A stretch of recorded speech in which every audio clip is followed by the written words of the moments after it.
दिवा लावित होती.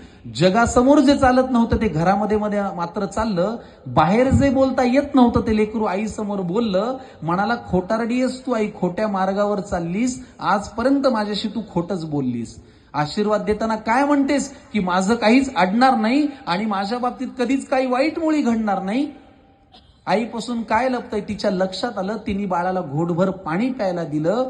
हुंदक्यांमधून वाट काढत पाणी पोटात गेलं. आई म्हणाली, आता सांग तुला काय झालं.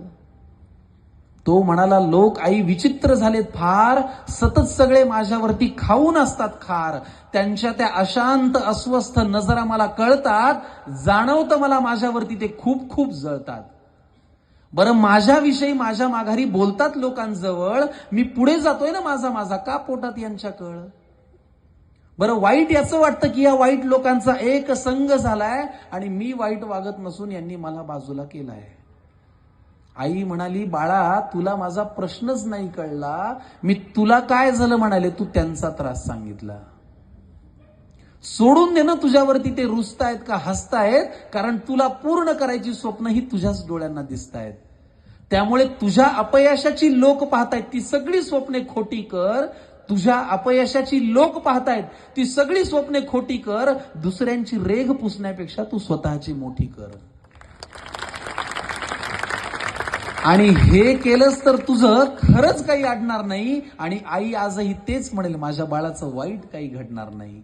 आईच्या तोंडी देवाचा साक्षात्कार घडला आणि तिने लावलेल्या दिव्याचा लख प्रकाश पडला. तिने लावलेल्या दिव्याचा लख प्रकाश पडला. तर मुद्दा हा की आज स्पर्धेमध्ये, इतक्या कॉम्पिटिशनमध्ये, एवढ्या हेवे दाव्यांमध्ये, एवढ्या इगोमध्ये, एवढ्या रुसव्या फुगव्यांमध्ये आज फक्त आपल्याला स्वतःची रेघ मोठी करण्याकडेच लक्ष द्यावं लागणार आहे.